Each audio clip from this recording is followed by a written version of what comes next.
Hello all my merry makers, I am Becca and welcome to another Merry Making Mondays. If you are one of my OGs, you know exactly what's in store.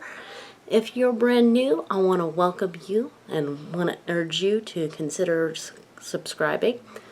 Merry Making Mondays are all about tutorials, me teaching you how to make something, usually knit or crochet. This week we're doing our knit along with the pattern by Yarnspirations, their brioche cable knit hat. I'll be including a link to that pattern into the description below. I am not affiliated with Yarnspirations, but I do have their permission to do this tutorial as long as I credit them.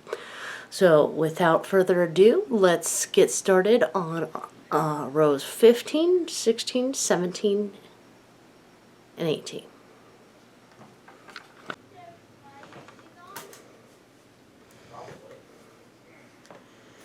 So for those of you not familiar, this is my handy dandy row counter and editing tool.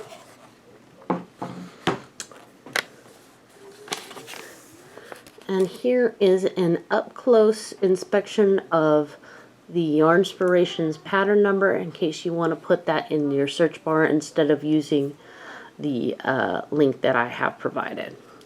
And today, on row 15, we're starting with color number B. And I decided to go with pink. If I can get it out of my bag. It does not want to come out. I apologize, I should have had this ready. Alright.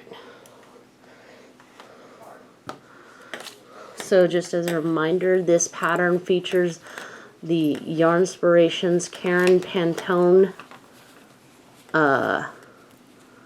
but you can use any yarn. I'm trying to follow the pattern as closely as I can with the yarn that I have. Alright.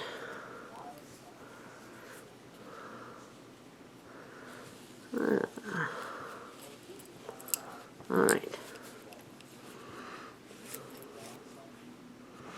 So, let's see. Row 15. Perfect. It says it's as the third round. So that means we regularly knit.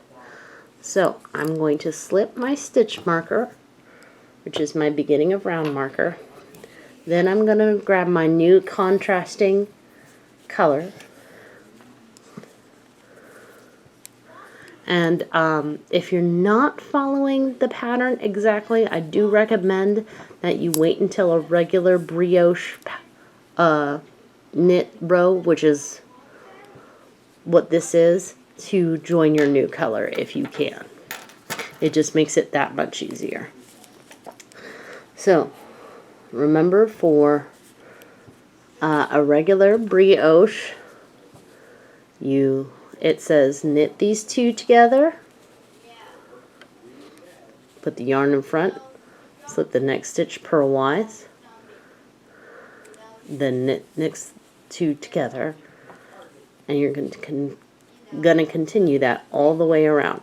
Now, because this is a color change row, it might look a little funky, especially with this being such a, for me, a different color than the one that I started off with. So feel free to take your time with this row and make sure that you are knitting and knitting the knits and slipping the purls. I'll meet you at the beginning of the round stitch marker.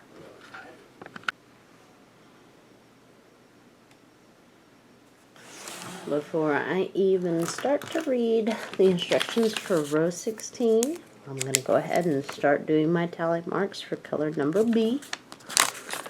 Alright, so there are no special notations for row 16. So that means it's just a standard brioche row. standard brioche purl row. Just remember that when you pass this first stitch, you kind of want to hold on to this tail so it doesn't go too far. So you pass that stitch with the yarn in front, bring the yarn around, purl two together, and you're going to do that all the way around. With yarn in front, slip the stitch purlwise, yarn around the needle, purl those two stitches together. And after you've done a couple stitches, find that tail, give it a nice little tug, and secure it. Now continue with slipping and purling all the way around to your beginning of round stitch marker for row 17.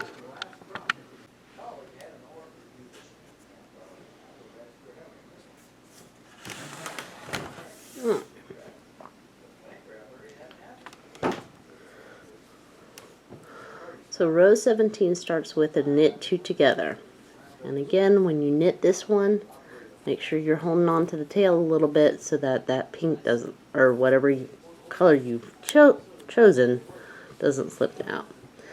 So you're going to knit together, bring the yarn front, and slip.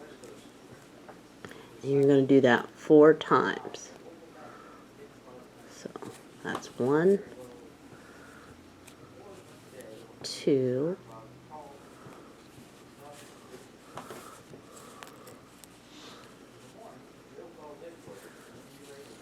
3, 4,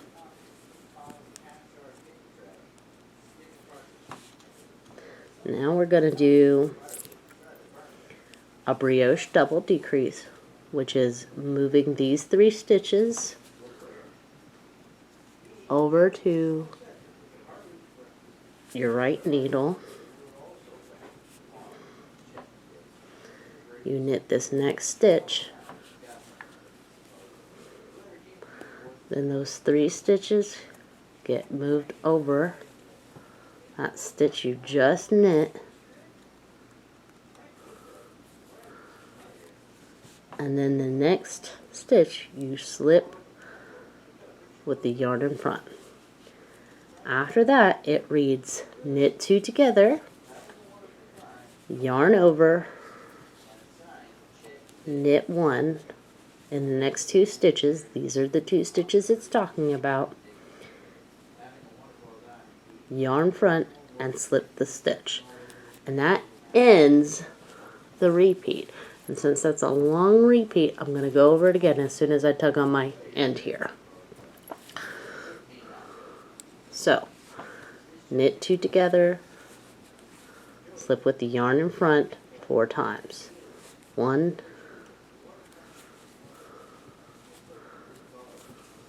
2,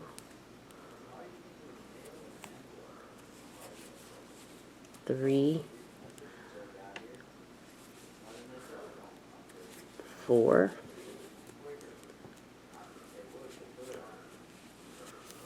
5.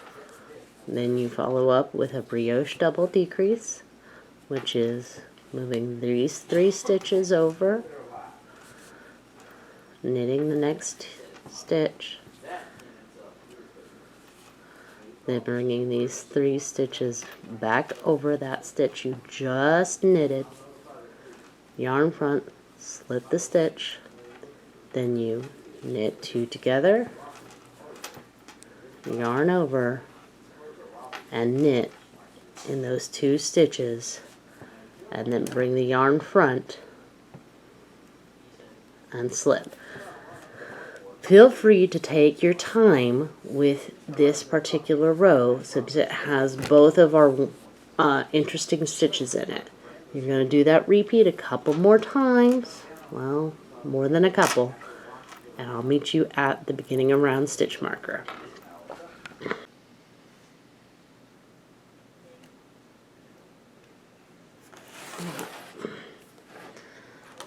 So before we begin row 18, just going to put a little tick mark here by color number B. Alright, row 18 is one of our special purl rows because of the way the knit row went. Alright. So you take your purl color to the front and slip, bring the yarn around and purl two together.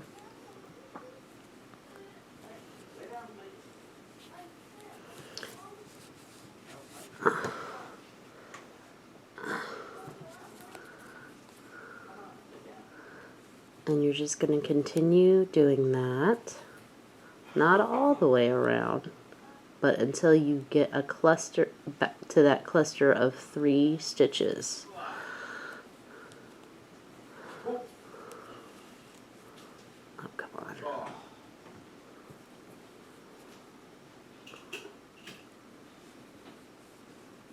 Thank you, God, very much for another wonderful day spent with my family. There we go. I don't know why I was having issues with that. Alright, have the yarn front, slip it. We're almost there to the cluster of 3. So we just purled. So the first stitch is a slip with the yarn in front, and you bring the yarn around. Then that middle stitch gets purled. If I can get... Sorry, you can hear my husband doing bedtime routine in the background. Alright. So you purled that stitch, and then you slip the next stitch with the yarn in front, bring the yarn around, and you're ready to start doing purls again, where you're purling 2 together. Just remember, whenever you hit that cluster of 3, you slip the first one, purl the middle one, slip the second one. And you're going to do that all the way around. Getting towards the end of row 18, I decided I wanted to show you this one more time. So we just did a purl. So we slipped the first stitch, purl the middle stitch,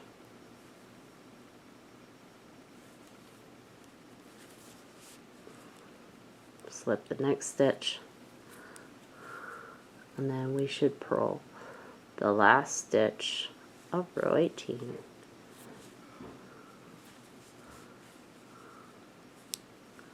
There we go. And then might want to give a nice little tug to that pink again, because it looked like it was getting like a little loose there. Well, alright. And then whatever method you use to keep your stitches safe. Alright, and that's it for this week's tutorial. I hope you will join me for Merry Making Monday. The best way you can help this channel, it ain't no job. Don't forget to comment, like, and subscribe. In the meantime, my Merry Makers, make what makes you merry. Ciao.